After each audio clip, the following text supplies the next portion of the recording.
اعوذ باللہ من الشیطان الرجیم بسم اللہ الرحمن الرحیم۔ سبق نمبر 20 ہمارے مکمل ہوئے۔ آج سبق نمبر 21 وقف کے بارے میں ہم پڑھیں گے۔ وقف کسے کہتے ہیں اور وقف کیسے کرنا ہے، وقف یعنی آخری حرف پر ہم نے کیسے وقف کرنا ہے، اس پر زبر زیر پیش آ جائیں تو پھر ہم نے کیسے وقف کرنا ہے، دو زبر آئیں تو ہم نے کیسے وقف کرنا ہے، اس کے بارے میں آج ہم مکمل وضاحت کے ساتھ پڑھیں گے۔ آج کی ویڈیو کی طرف بڑھنے سے پہلے ویڈیو کو لائک اور شیئر کریں۔ چینل کو سبسکرائب نہیں کیا تو چینل کو سبسکرائب کریں، بیل آئیکن ضرور دبائیں۔ جز نمبر 1 وقف۔ وقف کے معنی ٹھہرنے اور رکنے کے ہیں، یعنی جس کلمے پر وقف کریں تو اس کلمے کے آخری حرف پر آواز اور سانس دونوں کو ختم کر دیں گے۔ وقف کسے کہتے ہیں، وقف کا معنی کیا ہے؟ وقف کا معنی ٹھہرنے اور رکنے کے ہیں، یعنی جب انسان پڑھ رہا ہوتا ہے، بعض اوقات تو انسان مکمل آیت پڑھ لیتا ہے تو آیت کے آخر میں ہم نے وقف کرنا ہوتا ہے جہاں پر گول دائرہ ہوتا ہے، اور بعض اوقات ایسا ہوتا ہے کہ انسان کا سانس جو ہوتا ہے، پڑھنے والے کا سانس جو ہوتا ہے وہ آیت پر نہیں بلکہ آیت سے پہلے بیچ میں ہی ٹوٹ جاتا ہے، سانس کم پڑ جاتا ہے یا سانس چھوٹا ہوتا ہے، تو پھر اس کو کیسے وقف کرنا ہے تو اس کے بارے میں وضاحت ہے۔ یعنی جس کلمے پر وقف کریں تو اس کلمے کے آخری حرف پر آواز اور سانس دونوں کو ختم کر دیں۔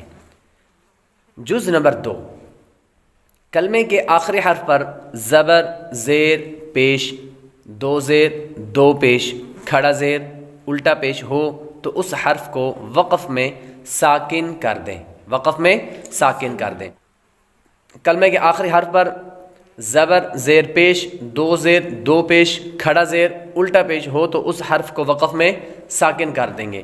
اب یہاں پر ایک اور چیز آپ نے ذہن میں رکھنی ہے کہ یہاں پر دو زبر کی بات نہیں کی گئی، دو زبر کی بات نہیں کی گئی، وہ الگ سے ہم آگے اس کے بارے میں بیان کریں گے کہ جس کلمے پر بھی ہم وقف کریں گے اس کلمے کا جو آخری حرف ہوگا، مثال کے طور پر صادقین، صادقین، جب ہم یہ نون پر جو زبر ہے جب ہم وقف کریں گے یہ نون کی یہ زبر جو ہے یہ ختم ہو جائے گی، یعنی ہم اس نون کو ساکن کر دیں گے، جس طرح کہ ہم نے پہلے پڑھا ہے۔ جز نمبر 2 کے اندر ہم نے پڑھا کہ یہ ساری چیزیں زبر زیر پیش، دو زیر دو پیش، کھڑا زیر الٹا پیش ہو تو اس حرف کو وقف میں ساکن کر دیں گے، یعنی صادقین سے وقف میں صادقین، یہ ہم وقف کریں گے، آخری حرف کو ساکن کر دیں گے۔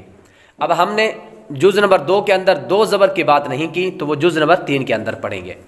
جز نمبر 3 کلمے کے آخری حرف پر دو زبر ہوں تو انہیں وقف میں الف سے بدل دیں، انہیں الف سے بدل دیں۔ کلمے کے آخری حرف پر دو زبر ہوں تو انہیں وقف میں الف سے بدل دیں، جس طرح کی مثال دیکھتے ہیں، نبی ین سے نبی یا، نبی ین سے نبی یا، یہ نبی ین یہ یا کے اوپر دو زبر ہے اور یہاں پر ہم وقف کریں گے تو وقف کی وجہ سے ہم یہ دو زبر کو الف سے بدل دیں گے، یعنی نبی ین سے ہم نبی یا پڑھیں گے۔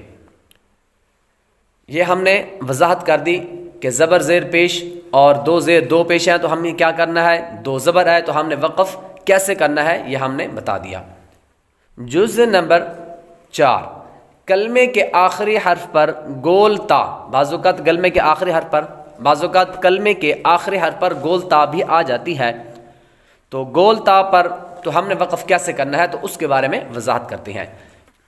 کلمے کے آخر میں گول تا پر کوئی بھی حرکت ہو یا تنوین ہو تو اسے وقف میں ہا ساکن سے بدل دیں گے، وقف میں ہا ساکن۔ اس کی عام لفظوں میں وضاحت یہ ہے کہ کلمے کے آخری حرف پر گول تا آ جائے تو اس کو حالت وقف میں اس کو ہم کیا کریں گے، ہا سے بدل دیں گے۔ کیا کریں گے، اس کو ہا سے بدل دیں گے۔ بالکل آسان لفظوں میں کہ کلمے کے آخری حرف پر گول تا آ جائے تو ہم اس کو کیا کریں گے، ہا سے بدل دیں گے۔ اس کی مثال قوتن سے قوہ، قوتن سے قوہ، قوتن یہ تا ہے، گول تا ہے اور اس کے اوپر دو زبر ہیں، جب ہم اس کو وقف کریں گے تو وقف کی حالت میں یہ تاپ جو ہے اس کو ہم گول تا کو حالت وقف میں ہا سے بدل دیں گے، قوتن سے قوہ، قوتن سے قوہ۔ جز نمبر 5 کھڑا زبر حروف مدہ اور ساکن حرف وقف میں تبدیل نہیں ہوتے. کھڑا زبر حروف مدہ اور ساکن حرف وقف میں تبدیل نہیں ہوتے، کیونکہ حروف مدہ اور ساکن حرف پہلے سے ساکن ہوتی ہیں، اور ہم نے کیا پڑھا تھا کہ وقف میں آخری حرف کو ساکن کر دیں گے. یہ پہلے سے ساکن ہے تو اس لیے اس کو مزید ساکن جو ہے وہ ہو نہیں سکتا، تو یہ جیسے ہیں ویسے کے ویسے ہی رہیں گے. کھڑا زبر حروف مدہ اور ساکن حرف وقف میں تبدیل نہیں ہوتے. اور یہ جو کھڑا زبر ہے کیونکہ یہ پہلے ہی الف کے قائم مقام ہوتا ہے، کھڑا زبر کیونکہ ہم نے پیچھے پڑھا تھا کہ کھڑی حرکات حروف مدہ کے قائم مقام ہے، تو یہ پہلے سے ہی الف کے قائم مقام ہوتا ہے. جس طرح کہ ہم نے پیچھے پڑھا کہ 2 زبر ہوں تو انہیں وقف میں الف سے بدل دیں گے، تو وہ الف سے پہلے ہی الف کی طرح ہوتا ہے، یعنی کھڑا زبر ہوتا ہے الف کی طرح ہوتا ہے، تو وہ ویسا کا ویسا ہی رہے گا. اور حروف مدہ پہلے سے ساکن ہوتے ہیں تو وہ بھی ساکن ہوتے ہیں، ساکن ہی رہیں گے. اور ساکن حروف جو ویسے ہوتے ہیں حروف مدہ کے علاوہ تو وہ بھی وقف کی حالت میں تبدیل نہیں ہوتے، وہ پہلے سے ساکن ہوتے ہیں، تو ساکن کو ساکن نہیں کیا جا سکتا کیونکہ وہ پہلے سے ہی ساکن ہوتے ہیں. جز نمبر 6 مشدد حرف پر وقف کی صورت میں تشدید باقی رکھیں. مشدد حرف پر وقف کی صورت میں تشدید باقی رکھیں اور مگر حرکت کو ظاہر نہ ہونے دیں. اس کو ہم نے اچھی طرح سے سمجھنا ہے کہ مشدد جو حرف ہوگا، مشدد حرف پر وقف کی صورت میں تشدید باقی رکھیں گے مگر حرکت کو ظاہر نہیں ہونے دیں گے. اس کی مثال دے کر سمجھاتے ہیں، جس طرح کہ سورۃ القمر کے اندر آتا ہے مستمر، اس کے اوپر جو زبر زیر ہوگی وہ ہم نہیں پڑھیں گے، کیونکہ ہم نے پیچھے پڑھا تھا جز نمبر 2 کے اندر ہم نے پڑھا تھا کہ کلمے کے آخری حرف پر زبر زیر پیش، 2 زیر 2 پیش، کھڑا زیر الٹا پیش ہو تو اس حرف کو وقف میں ساکن کر دیں گے. لیکن ہم نے صرف یہ پڑھا تھا کہ زبر زیر پیش کو ہم نے ساکن کرنا ہے، نہ کہ مشدد حرف کو، یعنی تشدید کو ہم نے باقی رکھنا ہے. تو تشدید ہم پڑھیں گے لیکن اس پر جو زبر زیر پیش ہوگی وہ ہم اس کو ظاہر نہیں ہونے دیں گے، اس کو ہم ظاہر نہیں ہونے دیں گے. لیکن جو مشدد حرف ہوگا تو تشدید ہوگی وہ باقی رہے گی. جس طرح کہ